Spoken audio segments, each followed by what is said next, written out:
One हक्क धारकांसाठी महाराष्ट्र शासनाने मोठा ऐतिहासिक निर्णय घेतला आहे. आता वन हक्क धारकांना स्वातंत्र्य 7इ आणि 12इ नोंद मिळणार असून फार्मर आयडी, पीक कर्ज, पीक विमा आणि विविध शासकीय योजनांचा लाभ घेणे अधिक सोपे होणार आहे. नेमका जी.आर. काय सांगतो आणि कोणाला फायदा होणार त्याला संपूर्ण माहिती पाहूया. महसूल व वन विभागाने दिनांक 10 जुलै 2026 रोजी एक महत्त्वाचा शासन निर्णय जारी केला आहे.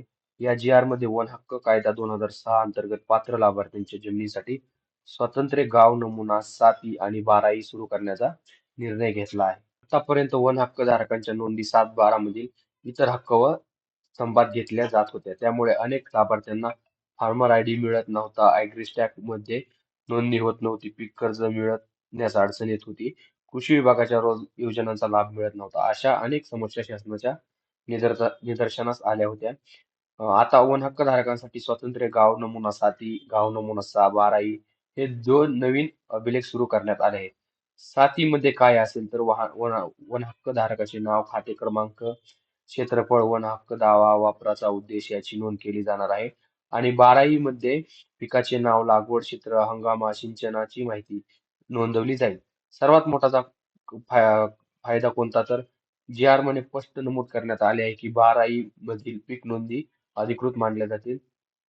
त्यामुळे वन हक्क धारकांना फार्मर आयडी, कृषी अनुदान योजना, पीक विमा, पीक कर्ज, नैसर्गिक आपत्ती भरपाई, इतर शासकीय योजना यांचा लाभ मिळू. ज्या प्रकरणांमध्ये वन हक्क नोंदी आधीच आहेत त्यांचे 7इ आणि 12इ अभिलेख 31 ऑगस्ट 2026 पर्यंत तयार करायचे आहेत. ज्या वन क्षेत्रांमध्ये 7-12 उपलब्ध नाही त्यांचे सर्वेक्षण करून 31 डिसेंबर 2026 पर्यंत 7-12 तयार करायचे आहेत.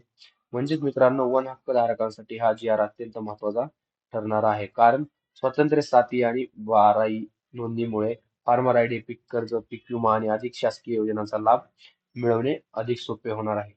हा व्हिडिओ उपयुक्त वाटला असेल तर लाईक करा, शेअर करा आणि अजूनही तुम्ही चॅनलला सबस्क्राईब केले नसेल तर सबस्क्राईब करायला विसरू नका.